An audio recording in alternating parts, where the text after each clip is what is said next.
Hey, everybody, and welcome back to, I guess, season 2 of the New Hamburg Board of Trade podcast. We took a hiatus for the summertime, but we're back with a vengeance here to the #1 rated Board of Trade podcast, conducted by an independent panelist of Gina Rattan, my co-host, and myself.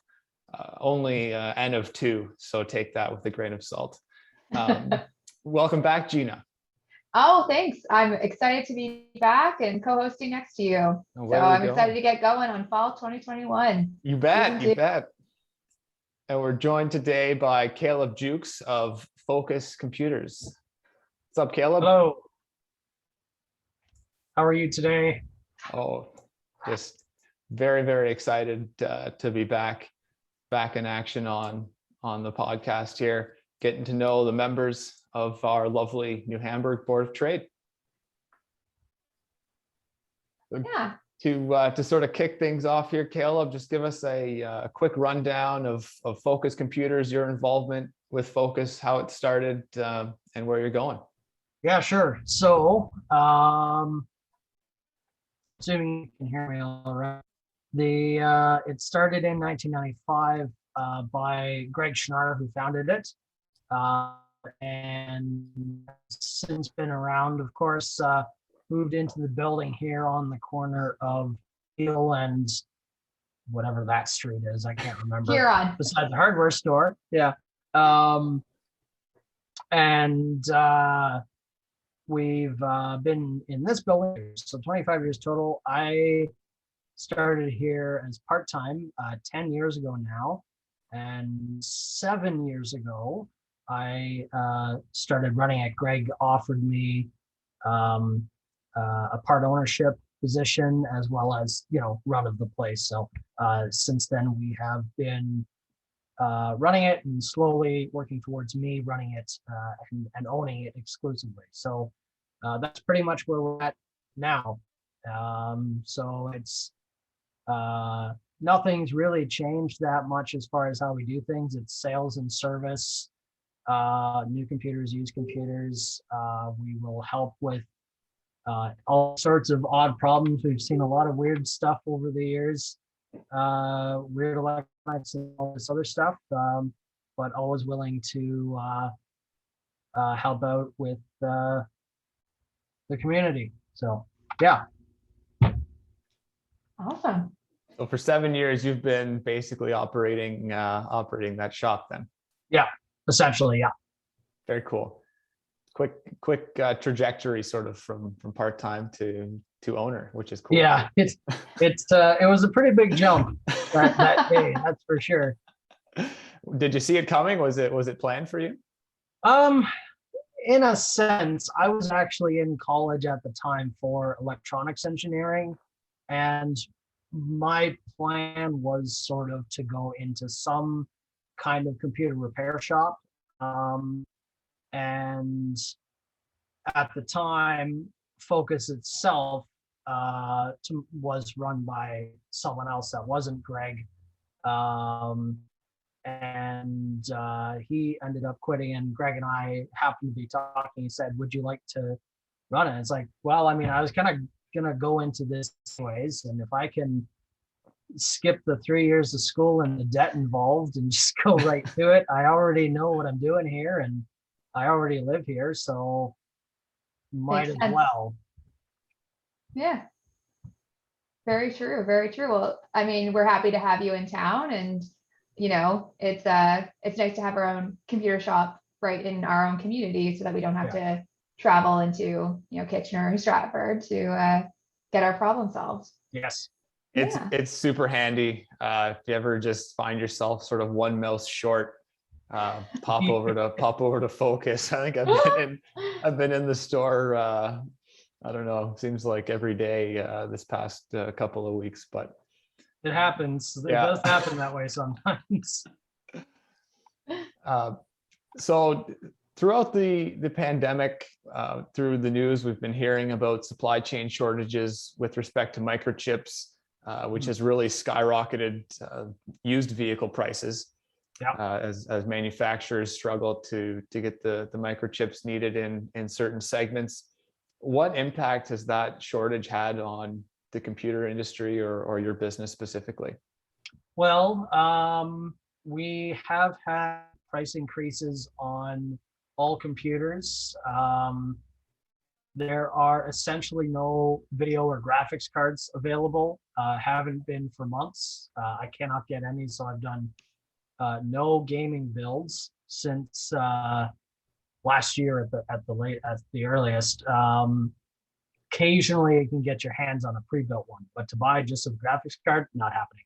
Right. Printers cost twice as much as they did last year. But computers, interestingly, like they've gone up 20%, 10% maybe, but it's not nearly as bad as printers or some other stuff.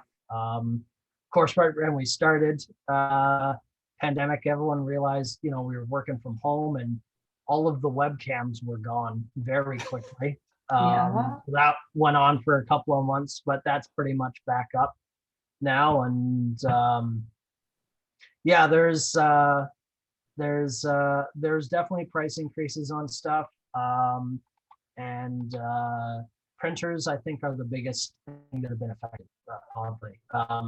I don't know if it's because maybe they use the same type of chip in them that they use in some of the automotive, but that are missing it. But printers and ink, some ink cartridges have been delayed for months, and some printers, same thing. So it's to the point where I won't even stock new printers right now because they're so expensive that no one wants to buy it in the first place. And it's only a matter of time before we do start getting them, and then I'm going to be stuck with these printers. So Yeah, it's like, I'll order you a printer, but not keep them in the store. So yeah. Probably makes sense. Yeah. And I guess I know you've been over a little bit at the last couple of questions what you do at Focus Computers. You provide hardware sales and different service options. And I guess we're kind of curious to go down a little more of the service area now. There has been a lot of increases in incidences of phishing and malware attacks reported in the news, especially as the world has become more connected with the pandemic. Have you noticed an increase in requests to remove these viruses or not really anything like that? No? To be honest, I think that the increase that the media is reporting is just an increase in the media reporting it. Okay. As they tend to do with some things, right? So I haven't seen an increase in it. Certainly, we do see new things coming about in viruses and malware, but as my mother says, there's nothing new under the sun. There's always new kinds of malware coming out that the antiviruses and the anti-malware softwares have to learn to deal with. And in the interim, before they learn about it, that's where we have to know, oh, okay, well, we've seen this 6 times this week. We deal with it, and then after a couple of weeks, it dies down again. So it does come in waves. We see new stuff coming in, and then we deal with it, and then it dies down. So, but all in all, it's kind of the same as usual. Yeah, pretty much. It's always been there. It's just that, as you say, the news reporting is catching up to the story, sort of. Yeah, and the other thing is there certainly was a big bump. At any time Microsoft stops supporting an operating system or a piece of software, there's a huge jump in exploitations. So, for example, 2 years ago, when Windows 7 lost support, we saw a bit more of a jump in exploits for Windows 7. And I think the reason for that is because people who are scammers and make money by building these viruses and exploiting people, they'll find an exploitation in Windows 7, for example, and then they'll say, okay, well, Windows 7 is losing support in 2 months. We're not going to do anything about this for 6 months after Microsoft won't patch it anymore. Then they start to do that. So that's the kind of thing that we see occasionally. So when Windows 7 lost support, when Internet Explorer lost support last year, And when Windows XP lost support in 2014, of course, that was the worst one. With Windows XP, you may remember after that happened, the NHS in Britain, National Health Service, they got done big time, and some other stuff in the States as well. So that's the biggest issue, is when Microsoft stops supporting something, which is why I say you do have to keep up to date on security updates on your computers. So when you're someone like me, don't keep hitting next or later. No, I'll do this later. Do it now. Yeah, exactly.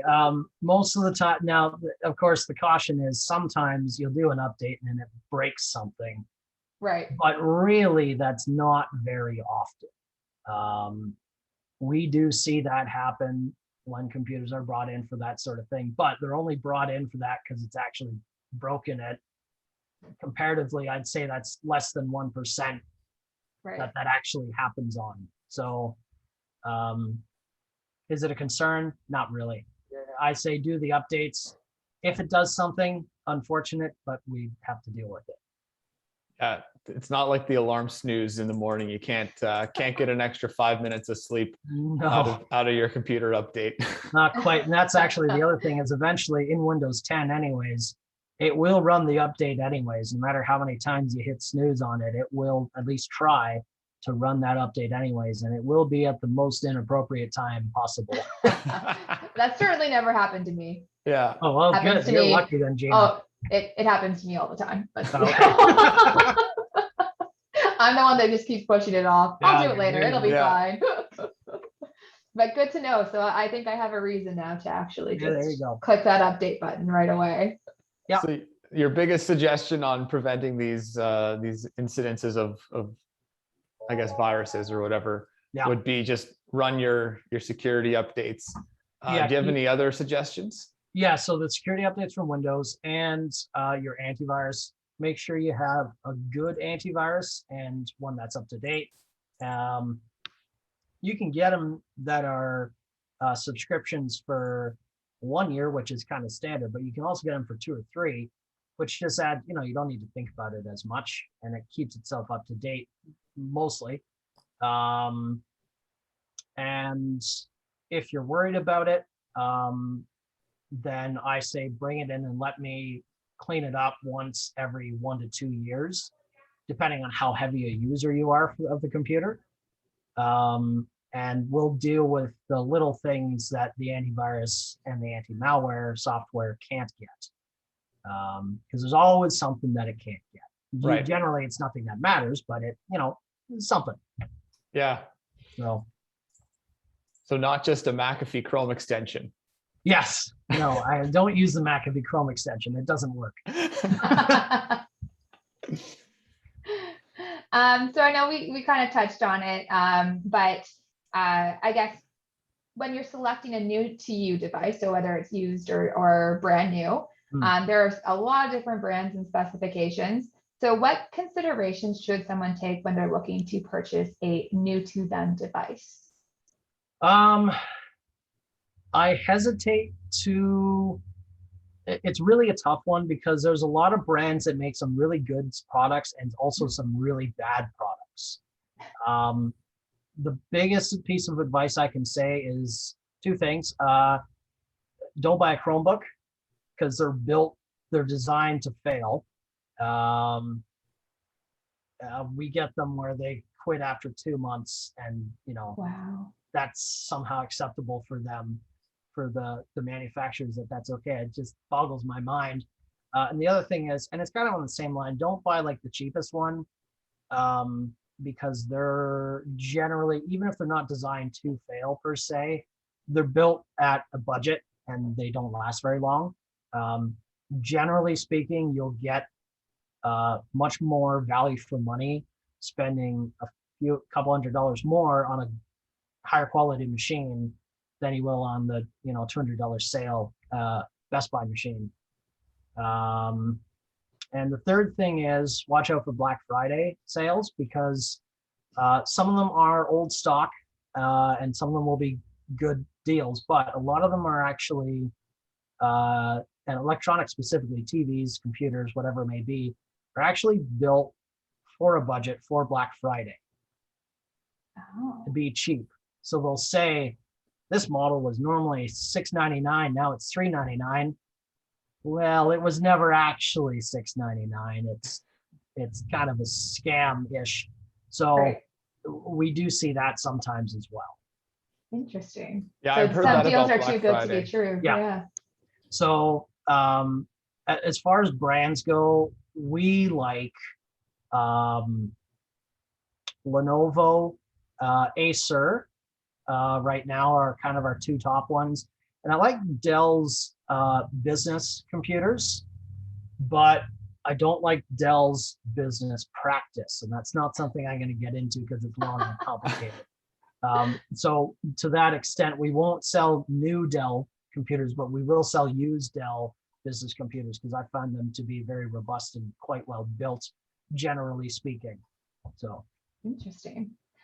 And I guess kind of along the same line, because I know a lot of people talk about how the newer tech these days is built to last, that 2 years before it slowly starts to decrease. Are you seeing that, or is that still very much brand specific? Yes, it is kind of brand specific, but it actually goes back to the built to the budget thing. Right. There is stuff that is designed for that, but when we get better quality machines, they do tend to last longer than that. There's nothing I can see reach over there that I can just show you. No but problem. Things like old Lenovo T-series laptops, even 6 years ago, still built very well, still are going to last another 6 years. But a really cheap Acer laptop, for example, or really cheap HPs, there's some models that occasionally we see come in and we're like, wow, I thought all of these were dead because, it's been 5 years and they all died 3 years ago. So some things built more to last, but on the flip side, older tech, 90s tech, for example, a lot more sensitive to electrostatic discharge. So, you get static on your hand and you touch something and it shocks it and then it kills it. Doesn't happen nearly as much with new computers. They're a lot more resilient to that thing, even the really cheap stuff. So you used to absolutely have to wear an electrostatic band that was ground on something when working on hardware and computers, but you don't really need to do that anymore because the new stuff can handle static a lot better if it gets hit by it. So interesting. Not suggesting get rid of your surge protector. No, But, that's keep your surge protector. That's a different can of worms. Totally different. The lightning will still kill it. Right on. Well, thanks for that tip there, Caleb. And you've been in New Hamburg. Focus has since '95. You've been there for 7 years now. What do you enjoy most about operating a business in our community? I think it really comes down to the people, the customers. Being in retail and IT, stereotypically, retail and IT workers are treated very badly by customers. That is not the case in New Hamburg. It is extremely rare that I have someone who I feel is being abusive to me for, as a retail employee or as a IT tech. And I feel that if I were in the city, that would be a lot more common. But because this is a small community, New Hamburg, Baden, Wellesley, etc., we all know each other. Everyone knows everyone. And, if either me or the customer are abusive to each other, everyone's going to hear about it. So you just can't, no one can be that way. So I really like New Hamburg for that reason. And I will, as far as I'm concerned, I plan to stay here as long as is possible. So. Fabulous. Well, like I said at the beginning, we do appreciate having this kind of service available to us. I'm quite sure, especially during the pandemic when we were all so reliant on our tech, that it was quite invaluable to many, many members of our community. Yes. Yeah, Yeah, we did have a boost of requests last year, very significant boost. I bet. And more than happy to help, but it did become overwhelming at times. So yeah, And the I guess our- convenience factor is awesome of having you Walking guys down around. the road. Yeah, exactly. Yep. And I guess we're going to end off on kind of a bit of a lighter note here, but I know many residents of New Hamburg have probably seen your Ford Falcon driving around or, parked next to Focus Computers there. Mhm. So when did your interest in classic cars begin? I guess it started with my grandfather, who had a 1927 Ford Model T, and a number of other things, but I really liked his Model T touring car, and had that when I was a kid until he sold it. I don't know, 15 years ago or something, and that's kind of where it started, and it accelerated thanks as well to my uncle, who had an E-Type Jaguar, and he has an Auburn kit car from the 80s. A lot of really cool classic cars, and we go to car shows and stuff like that with the extended family. So it just that's kind of where it started, and I decided that I wanted one too, and I was able to find that Falcon 7 years ago as well. So I bought it. And how much work did it need? All of the work. There is the only thing that I haven't touched on that. Maybe the dashboard. Okay. They didn't have a cracked dash, but everything else. No, well, it didn't, because it's metal. So it's just a steel dashboard. Yep. And I haven't touched the dash. I've touched things that are mounted to the dash. Everything else, it's had 2 engines. It's had 2 transmissions. It's had the floor pans. It's had paint. It's had the windows. That's all new, all of it. Wow. So that's the only reason I can drive it every day, is because it's all new. Yeah. So what engine have you got in there now? It's a 200 cubic inch straight 6, which is fairly widely renowned as one of the best engines, maybe not ever built, but one of the best engines Ford ever built. Yep. As far most reliable. It is reliable to the end of the planet. Since I put that in last spring, I've had no issues with the engine itself that weren't directly caused by my own incompetence. So, yeah. Good sign. Yeah, nice, reliable automobile, as the Bare Naked Ladies say. Yes. All right. Well, thanks again, Caleb, for joining us while it is morning, whenever you're listening to this at home. It may or may not be, but thanks. And we look forward to Focus being in New Hamburg for many years to come. Thank you, Richard and Gina. Thanks for coming on. Yeah, thanks for having me. We'll see you at some point, I'm sure. Yeah. Absolutely.